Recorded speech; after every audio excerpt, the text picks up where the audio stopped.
Bonjour et bienvenue au podcast Samedi de lire avec Véronique Dubé de Tout simplement Véro et Marie-Claire de La Raton-Liseur. alors aujourd'hui, on est rendu au deuxième avis. Puis là, dans le fond, je réalise là, que notre série automnale, c'est 4. Dans le fond, c'est 3 livres plus une BD.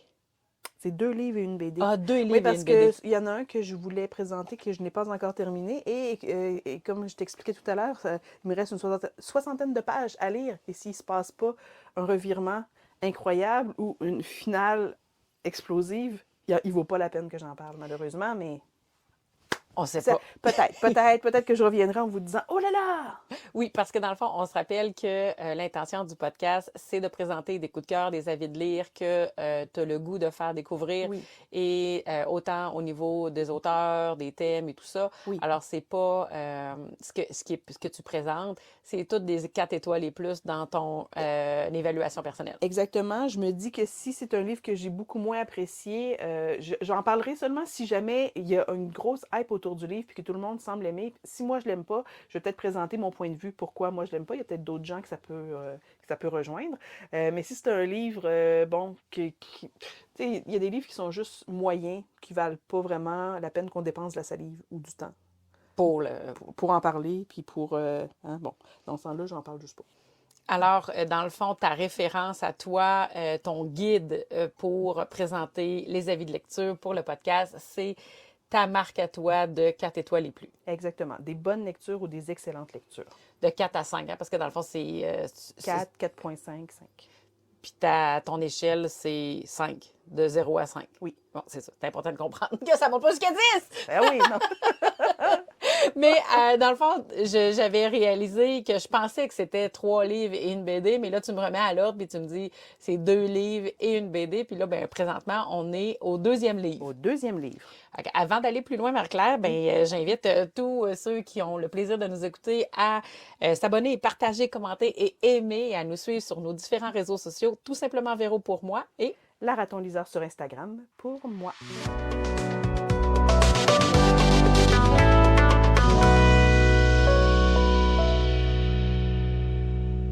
alors, ne tardons plus. Non, ne tardons Fais-nous plus. découvrir Alors, ce que... plongeons dans le vif du sujet. Et alors, je tiens à vous présenter Je suis ta nuit de Loïc Le Borgne, qui se trouve à être un roman d'horreur français. Donc, Loïc Le Borgne est un Français, donc c'est un livre qui n'a subi aucune traduction. Vous savez à quel point j'aime quand mes livres ne sont pas traduits, et comme je ne suis pas encore assez courageuse, non, je dirais pas ça, mais peut-être je suis trop paresseuse pour faire des lectures en anglais. je pensais que tu en avais lu dans les dernières J'en ai mois, lu, dans les mais je derniers mois. tripe pas. Je préfère vraiment le français. Puis je vais vous dire que j'aime tellement la langue française, j'aime tellement ce qui est francophone. De toute façon, c'est vraiment mon point faible. Quand c'est bien écrit, j'adore ça. J'adore ça. C'est de la musique à mes oreilles.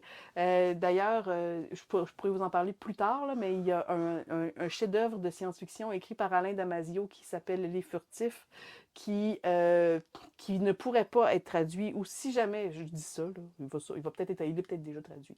Mais c'est sûr qu'il perd. C'est, le chef-d'œuvre, il est en français. OK?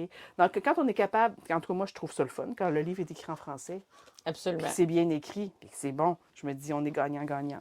Fait que, voilà. C'est intéressant de t'entendre parce que j'entendais actuellement ou récemment pas un nouveau débat, mais débat sur les versions originales, versions françaises ou traduites. Puis je trouve ça intéressant que tu dises qu'il y a quand même la possibilité d'avoir du beau plaisir, même si tu ne le lis pas en version originale. Et tout dépend du traducteur. Et je me demande si ton débat, est-ce que c'était autour de la roue du temps? Je me souviens plus. OK. Je me souviens plus, mais je pense qu'il y avait ce beau débat-là. Puis ce qui est intéressant de ce que tu apportes, puis on pourrait soit en reparler dans un autre contexte, parce que ça pourrait certainement prendre au moins le temps d'un beau podcast. La version originale, comme tu viens de le nommer, là, on parle d'un livre que tu dis, lui, s'il traduit en n'importe quelle autre langue, sa base, c'est français, il va perdre. Oui.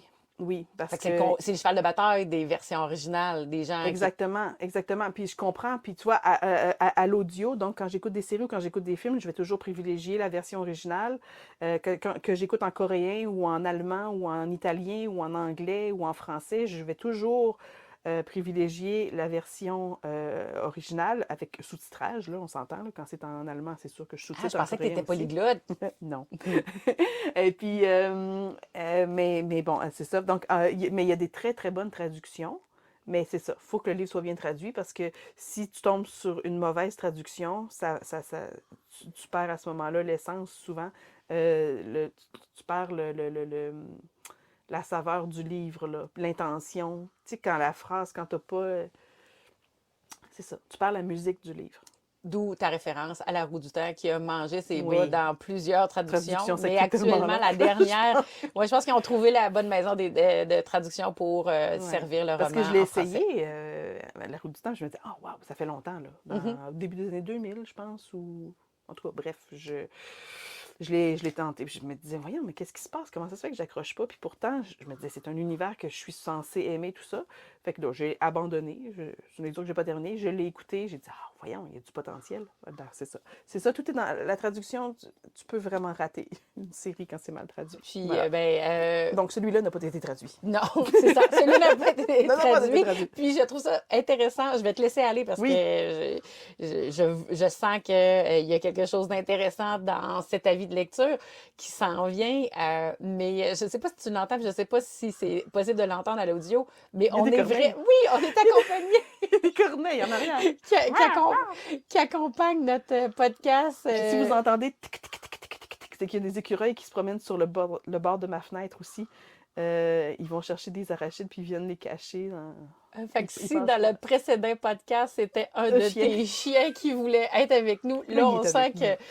Le règne animal veut vraiment participer. Ben, la fenêtre est ouverte. C'est une magnifique journée de septembre. Il fait pas chaud. Il fait pas froid. Fait que, on peut se permettre d'avoir les fenêtres ouvertes et c'est ce que j'adore de l'automne. C'est ce que j'adore de l'automne. Tout à fait. Puis, bien oui, on enregistre en septembre, mais ça me fait penser qu'ils seront diffusés probablement tout au long du mois D'octobre, d'octobre ouais. pour se rendre à l'Halloween. Puis peut-être qu'on sera complètement vraiment craqué, puis il y aura une autre série pour la période Oui, si on a le temps, hivernale. j'aurais d'autres. Alors, si la lecture que je fais présentement, L'Homme au murmure, s'avère être une belle lecture, je vous le présenterai. Et si j'ai le temps de lire les Lock and Key en bande dessinée, parce que je viens de finir la saison 3 sur Netflix, je vais vous les présenter aussi exactement, parce que je pense que ça risque d'être fort intéressant comme série BD à présenter. Là, on est ici pour Je suis Je suis ta ta nuit. nuit. Je suis ta nuit, c'est c'est un livre qui est vraiment à la saveur de Ça de Stephen King, OK? Stand by Me aussi. Je connais pas. Le film Stand by Me, peut-être non, tu l'as pas vu avec. Ok, c'est l'histoire de garçons qui vont en expédition sur le bord d'un chemin de fer, qui trouvent un cadavre. Tout se passe autour de ça, là. C'est un peu, c'est un peu ça l'ambiance. En fait, c'est un roman qui se passe dans les années 80 en Bretagne.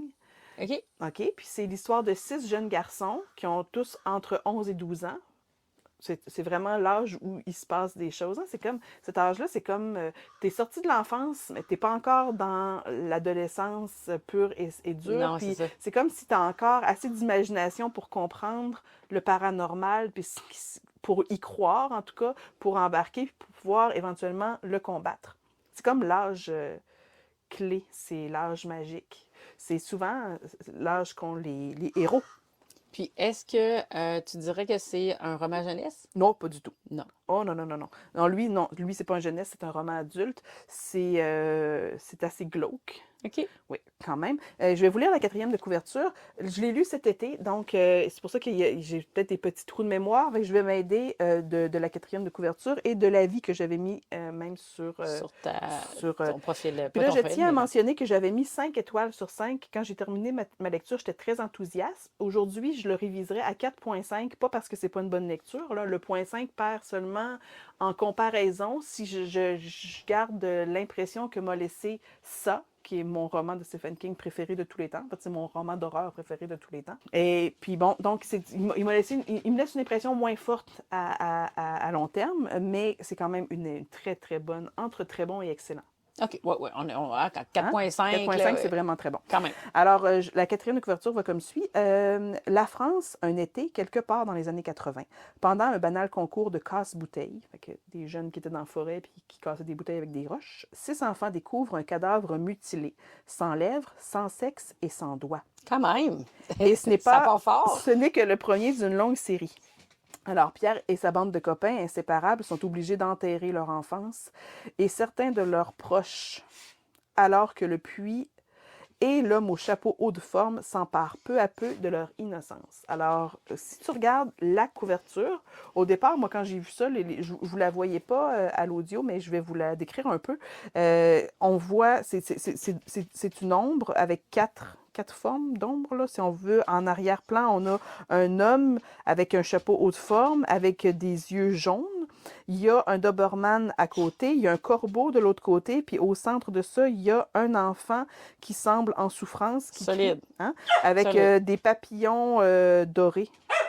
Des papillons de feu tout le tour. Là, on va prendre une petite pause parce qu'on va faire entrer mon chien démoniaque. L'autre, le chien. Ouais. On a pris la petite pause pour permettre au chien de venir... nous déranger. je veux dire, venir voir, là, parce qu'il y avait trop le goût d'être en ta présence. Qu'est-ce Alors, qu'ils font, là, eux autres, dans la bibliothèque, puis ils ne laissent pas rentrer. Mais maintenant qu'ils sont réunis, Marie-Claire revient à... Dans le fond, tu décrivais la page de couverture oui, qui est vraiment, honnêtement, c'est pour ça que je posais la question, à savoir si c'est un livre jeunesse, parce que ça l'appelle... oui, on sent qu'il y a quelque chose... C'est ça, c'est tout au long de la lecture que tous ces éléments-là font sens. OK. Ouais. Puis au début, quand j'ai reçu ce livre-là en cadeau de la part de mon amoureux, pour ma fête, je pense, là, l'année passée ou l'année d'avant, je me rappelle plus trop. Là. Et puis quand j'ai vu la couverture, je dis ah, elle est moche, elle n'est pas belle. Là. Non, elle est vraiment très utile. Tout est là. Celui qui a fait le travail d'illustration, là, tout est là, tout est parfait. Là. Quand on a fini de lire, on se dit waouh, OK, la couverture a fait du sens. mais il faut passer à travers le livre. Il faut passer à travers le livre. C'est un... Combien de pages? Oh, il n'est pas si long, lui non plus. Il a l'air gros, hein? On dirait que c'est une bonne brique, mais c'est seulement qu'un 375 pages. Okay. En bas de 500 pages, là, je trouve qu'entre 300 et 500, c'est une lecture de moyenne. Au-delà de 500, on est plus dans la bricasse. Ça, c'est plus... c'est accessible. C'est accessible, ça se lit bien. Je vais vous faire un peu le résumé là, de ce que j'avais écrit en juin. Alors, pour ceux qui te suivent sur ta page Instagram La Raton Liseur, c'est quelque chose qu'ils ont pu déjà voir, mais pourquoi ne pas avoir le plaisir de t'entendre narrer ce que j'avais écrit à l'époque? Parce que je me rappelle pas de tous les détails, mais en gros, ça résume bien, que ce roman se situe en Bretagne en 1980. Pierre et sa petite bande de préados sont prêts à vivre à fond le début de leurs vacances estivales. Fait que c'est pas mal souvent là que ça se passe. J'aurais pu même ajouter la comparaison avec l'excellent Zéphyr, Alabama, de chez M. Toussaint Louverture. C'est à peu près la même ambiance, là, sauf que ça se passe à Zéphyr, en Alabama. mais moi, j'adore ces histoires qui se passent avec des jeunes au début des vacances d'été, puis là, tout va mal aller. Là, on sent que tout va mal aller. Alors, entre randonnée à vélo et cassage de bouteilles, comme on l'a dit tantôt, ils feront des découvertes macabres, des rencontres effrayantes et vivront des événements absolument cauchemardesques. Fait que c'est une accumulation de découvertes, de feelings, de sensations de se faire suivre la nuit par une ombre. Okay. C'est des malaises chez les enfants. Les comportements d'adultes qui vont changer aussi, ça arrive parfois que les adultes vont se mettre à agir de façon complètement irrationnelle. C'est seulement les enfants qui vont s'en rendre compte. Tu sais, c'est comme si le problème il est vraiment sur leurs épaules. Là. C'est à eux de régler ce problème-là. Là. De l'horreur. Belle introduction dans la vie. Oui, hein? Alors, le bonhomme nuit, c'est comme ça que s'appelle le méchant. Il s'appelle vraiment le bonhomme nuit. C'est un personnage de conte folklorique. Et puis, il est à leur poursuite et il ne les laissera pas tranquilles avant d'avoir chacun eu leur peau. Fait que c'est vraiment ce qu'il veut, c'est les tuer un à un. Ah, d'où on est passé du suspense à l'horreur, là. Ah oui, exactement. c'est ça. Et puis, c'est pas pour les jeunes enfants. C'est pas pour les grands ados, oui, là, ça va, là. Mais bon, si vous êtes capable de lire ça, puis de vous en sortir Sans... sans pleurer votre vie, ça va. Vous pouvez lire celui-là. Il recommence à dormir. Ouais. Alors, on est en présence d'un roman d'horreur plutôt jeune. Ben, je dis plutôt jeunesse ici. Mais pas trop quand même quand on y traite de sujets sensibles. C'est vrai, là. C'est correct. C'est adolescent plus, on va dire.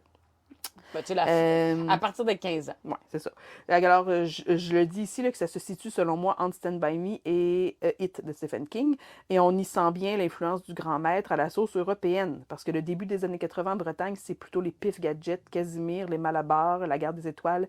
Et même si on a envie de comparer le bonhomme nuit à Pennywise, l'origine du monstre mythique breton est bien plus dramatique que celle de l'effroyable clown extraterrestre. OK. OK? Fait que ça met en haleine, je trouve. Ça met, tu places la table. Et puis une lecture, donc je le décrivais comme une lecture agréable et haletante. La plume est fluide, c'est vrai. L'action se déroule à un rythme assez soutenu pour garder le lecteur en haleine. Mon seul point négatif, si je puis me permettre, je m'en rappelais pas jusqu'à ce que je le lise, c'est le manque de développement de personnages secondaires. C'est vrai, c'est peut-être pour ça là, que un petit point 5 de moins. J'aurais aimé être plus émue quand il leur arrive des catastrophes, par exemple. Okay. Je recommande à tous les amateurs d'horreur, de suspense, de terreur et de romans initiatiques. On ne réinvente pas le genre, mais c'est quand même excellent. Bien, c'est ça, en fait. C'est que je pense que quelqu'un qui n'a jamais lu de ce genre-là, si c'est la première lecture, peut être sur le cul et dire « Wow, c'est vraiment fantastique » parce que c'est vraiment très, très, très bon. Bien, quelqu'un qui en a lu beaucoup, on n'a pas le choix. On fait des comparaisons. Fait qu'on prend ce qu'on préfère chez un puis ce qu'on préfère chez l'autre. Puis on se dit « J'ai passé un très bon moment de lecture. Il y avait des petites choses de temps en temps, mais ça vaut vraiment pas la peine de passer à côté du livre à cause de ça. » Je ne sais pas à quel point il est facile à retrouver en librairie. Il faut probablement le commander. C'est chez Actu SF. Ah, quand même, pas quelque chose que j'ai... Non, puis j'ai l'impression que Bernard, mon chum, l'a commandé directement en librairie aussi. Là, il n'est pas tombé dessus En feuilletant, pas feuilletant, là, mais en magasinant, ouais, c'est en ça, librairie là, physique. Là. Fait que, non, mais en tout cas, je vous le conseille fortement. C'est une belle lecture à faire à l'automne, je trouve, même si l'action se situe en été. Mais de l'horreur, ça se lit bien à l'automne, je trouve. Bien, puis toi, t'en as fait la lecture à l'été, fait que probablement qu'il y ait 4 saisons, mais l'objectif c'est de nous faire frissonner. C'est ça, là! C'est de nous faire frissonner. Et puis, ça remplit son mandat. Ça fait vraiment frissonner. Ah, ben, écoute, je trouve ça intéressant parce que, bon, tu disais tantôt, là, c'est une belle journée, on est bien, mais, tu sais, je t'écoute parler, puis là, je sens le petit frisson. Là. Je l'ai même pas lu, là. Je regarde juste la page couverture, puis ça fait comme, ouais, je pourrais avoir peur. Oui, on peut avoir peur. On peut avoir peur pour se dire, ah, zut! Ah, non, qu'est-ce que c'est ça? Ah! Ouais, ça donne des petits frissons de... C'est pas macabre, comme... c'est pas... Il y a juste assez d'intrigue aussi pour que, comme j'expliquais sur mon blog, sur la page Instagram, là, il y a juste assez d'intrigue aussi pour que ce soit un page turner, là, pour se dire, ah oui, j'ai vraiment envie de savoir pourquoi, c'est quoi, c'est qui, qu'est-ce qu'il voit, qu'est-ce que... Puis à la fin, la fin est vraiment satisfaisante. Ouais. Okay. Ça tombe pas à plat. C'est une belle fin. Je comprends que pour éviter d'aller plus loin puis de spoiler, divulgacher des informations, des éléments qui permettraient de scraper l'expérience de lecture de Jetons, Je suis ta nuit, ben, on terminerait le tout à ce moment-ci. Ça te va? Oui, c'est parfait. Génial, mais avant d'aller plus loin, j'ai vraiment de nouveau envie, parce que c'est ma question finale à tous les podcasts. Marie-Claire, quel est ton mot de la fin? Tu nous laisses sur quoi? Là? De quoi tu veux, avec quoi tu veux qu'on reparte? Dire? Ben, en fait, j'ai envie de vous dire que l'automne, c'est une belle saison pour se remettre à faire de la lecture au chaud, dans le salon, ou dans notre lit, ou dans notre bibliothèque. Mais il ne faut pas oublier que c'est une très belle saison pour aller marcher dehors, puis aller s'imprégner de l'ambiance réelle pour pouvoir la repasser. La processer, oui. Ouais, la repasser dans nos têtes après ça, quand on fait ce genre de lecture-là. Oui, parce que ce que je comprends, c'est que on pourrait. Est-ce que tu me disais, là, Mais puis l'action on se passe part. en été, là. Oui, ça se passe à l'été, mais c'est Non, contemporain. ah oui, c'est ben, c'est en fait, oui, mais non, ça se passe dans les années 80. 80, ah oui, Ouais. excuse-moi, tu l'as dit tantôt, là. Les années 80, mais on s'entend que c'est Oui, assez, oui. on n'est pas à l'époque. Fait qu'on peut se référer, il y a quelque chose qui pourrait dire, ah, ça pourrait arriver. Oui. Fait que si on veut s'ancrer dans la réalité, ça prend la petite marche le jour, puis Oui, on lit le soir. exactement. Bien, sur ces belles paroles frissonnantes, Marie-Claire, je te souhaite et à tous ceux qui écoutent de passer de très belles journées. Mais avant de quitter, je vous invite à partager, à vous abonner, commenter et aimer cette publication et les autres et à nous suivre sur nos différents réseaux sociaux. Pour moi, tout simplement Véro. Et pour moi, la raton liseur. Et d'ici notre prochaine rencontre podcast à vie de lecture, je vous souhaite à tous de passer de très belles journées. Au revoir. Au revoir.